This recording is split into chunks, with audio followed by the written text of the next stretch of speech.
I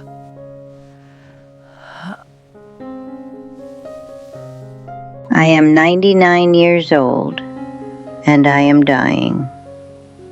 Not in the way people say when they're being dramatic. Not the way you say it when you're tired or frustrated or having a rough week. I mean it in the truest, most final sense of that word. I am dying. The doctors don't use soft language anymore. My daughter stopped correcting me when I talk about it. My pastor visits more often now, and I have made my peace with it, mostly. But there is one thing, one stubborn, aching thing that will not let me rest easy. It's you. People like you. People who still have time. People who are sitting somewhere right now with years ahead of them, real, living, breathing years, and don't fully understand what that means yet. I didn't understand it either. Not until now. Not until the years ran out. So I'm going to tell you what I know. What I wish someone had grabbed me by the shoulders and made me truly hear when I was 40 or 55 or even 70, because I had chances to wake up. I had moments where life tried to show me, and I nodded along, said, you're right, and then went back to waiting. Waiting. Lord, the waiting. That is where I want to start. Because if there is one thing I could cut out of my life and hand back to myself, it would be all the time I spent waiting to really live.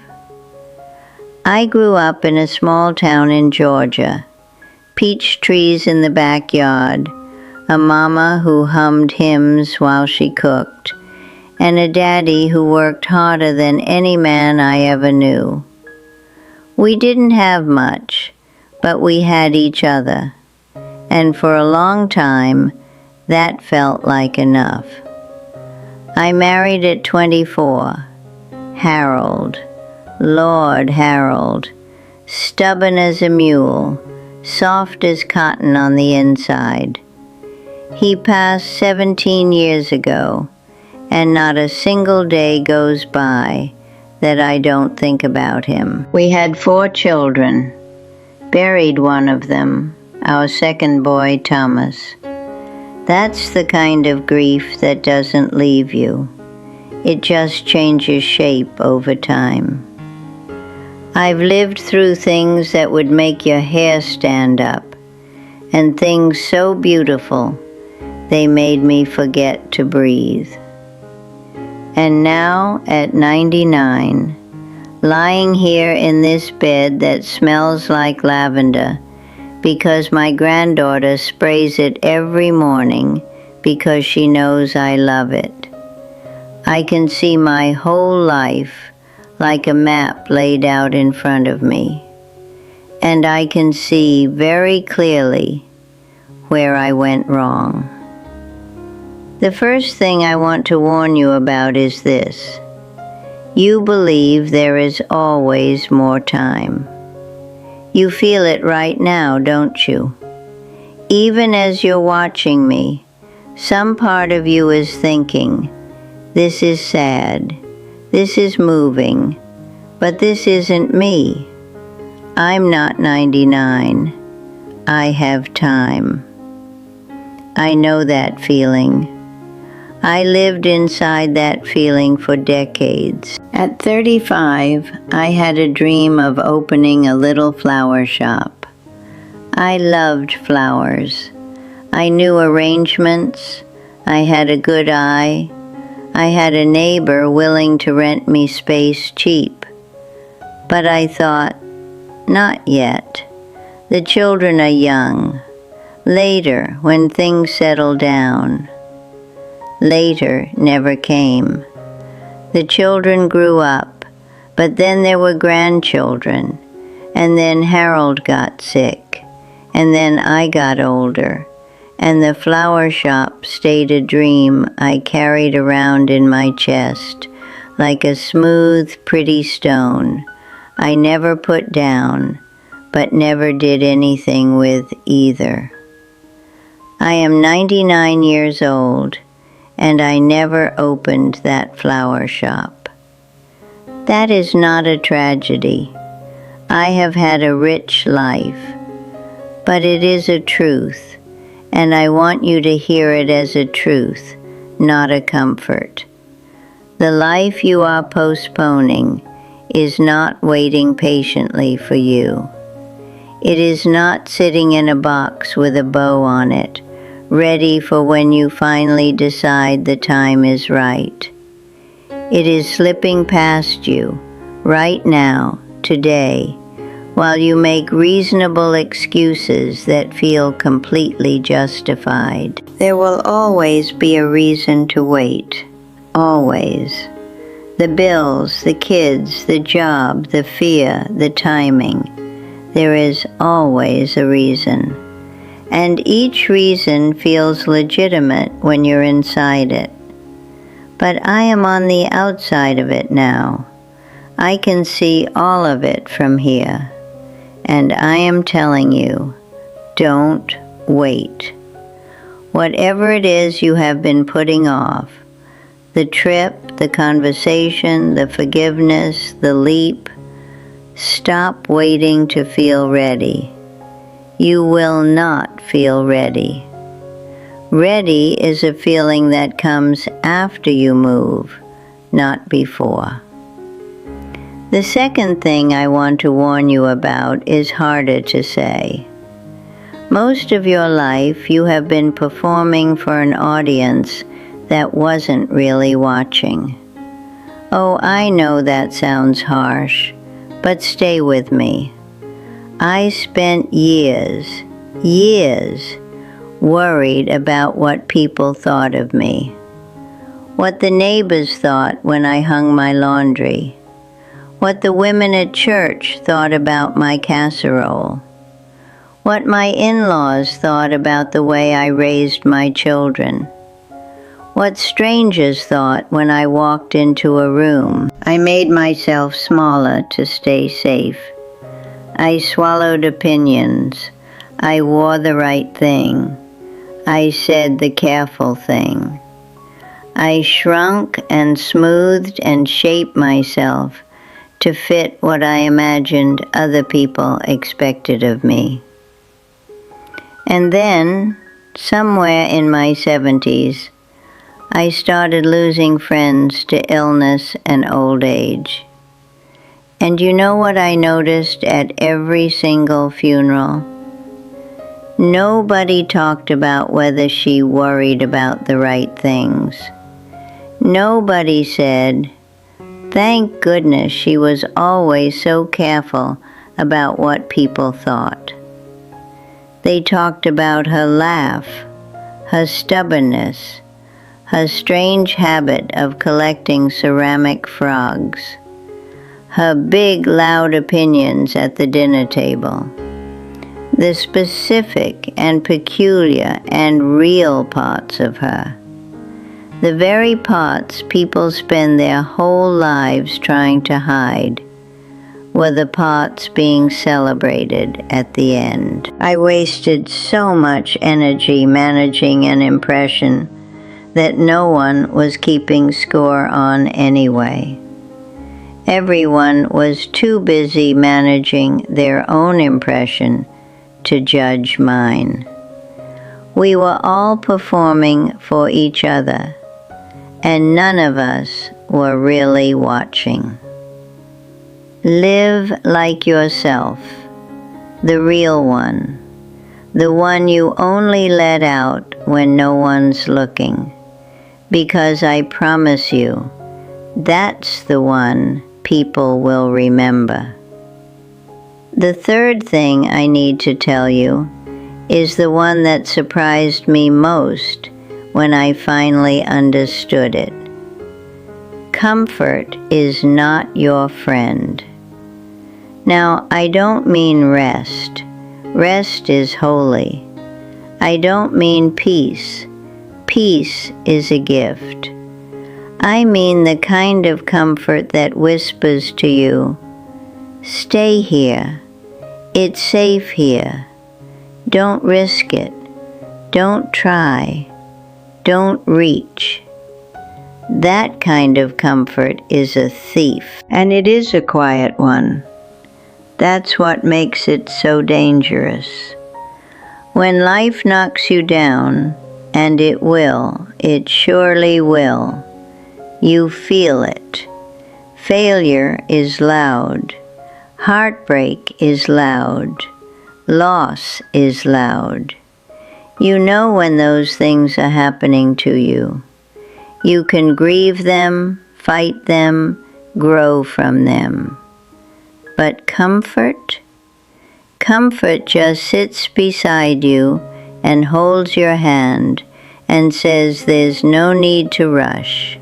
You're fine here. Don't rock the boat. And you believe it because it feels kind, because it feels like wisdom, because staying safe feels like something a sensible person would do. I had a friend, Eleanor, sharp woman, funny, fierce, full of fire when she was young. She had a talent for painting, real talent. People who saw her work said so plainly. But Eleanor was afraid of failure, afraid of judgment, afraid of what it would mean if she tried her hardest and still wasn't good enough. So she kept it private, a hobby, something she did quietly on Sunday afternoons and never showed anyone. She died at 86 with a garage full of paintings no one ever saw. I went to help her daughter clean out that garage after the funeral. I stood there among all those canvases and I cried. Not just for Eleanor, for myself, for all the things I had kept private too, all the little fires I had quietly smothered because the smoke made me nervous. Don't let comfort steal your life. Take the risk. Make the thing. Say the word. Try and fail and try again. Failure leaves marks, yes, but they are honest marks. They mean you were present. You were in the game. Comfort just leaves a blank page. Now I want to talk to you about love, because I am 99 years old, and I have loved people deeply in this life, and I have also, and this is the part that sits heavy on me now, I have withheld love when I should have given it freely. Love is not a feeling. Love is a choice. And it is one of the most important choices you will ever make. We talk about love like it is something that happens to us, like lightning, like weather. And yes, there is a feeling to it. Lord knows there is. But the real love, the lasting, building, sustaining kind, that is a decision you make every single day. I chose Harold every day for 51 years. Some days that choice was easy. Some days I had to dig down into my bones to find it. But I made it. And those 51 years are the bedrock of my whole life. But there are other people I did not choose so well. My oldest daughter, Margaret. We butted heads for years. She was so much like me, stubborn, opinionated, convinced she was right. And rather than see myself in her and love her better for it, I dug into my position. I let pride drive too many of our conversations. I left words unsaid for years because saying them would have meant softening first, and I was not willing to soften. We made our peace eventually. I am grateful for that. But I think about those years in between, the stiff phone calls, the visits that ended with tension, and I ache for all the love that was right there, waiting, that we were both too proud to reach for. Don't let pride starve your relationships. Say the thing. Make the call. Apologize first, especially when you don't think you should have to. Because at the end of your life, you will not regret being the one who reached first. You will only regret the years you spent waiting for the other person to do it.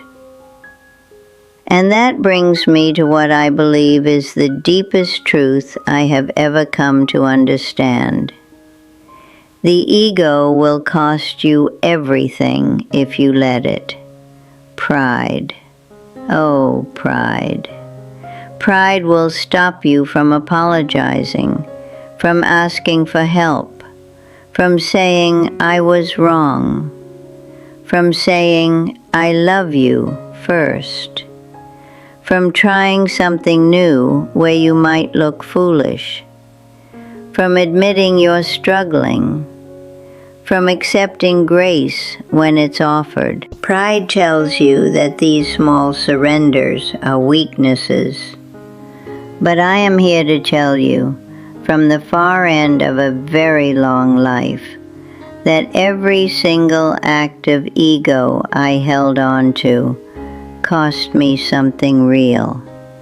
And every time I let it go, every time I swallowed my pride and chose honesty over appearance, something opened up, something healed, something grew. True courage is not the absence of fear. True courage is putting your ego down and choosing connection anyway. I have watched people, good people, people I loved, die alone because they were too proud to let anyone close, too proud to need anyone, too proud to say, I'm not all right. I could use you right now. Please, let people in. Let them help you. Let them love you. That is not weakness. That is the bravest thing a human being can do. I am getting tired now.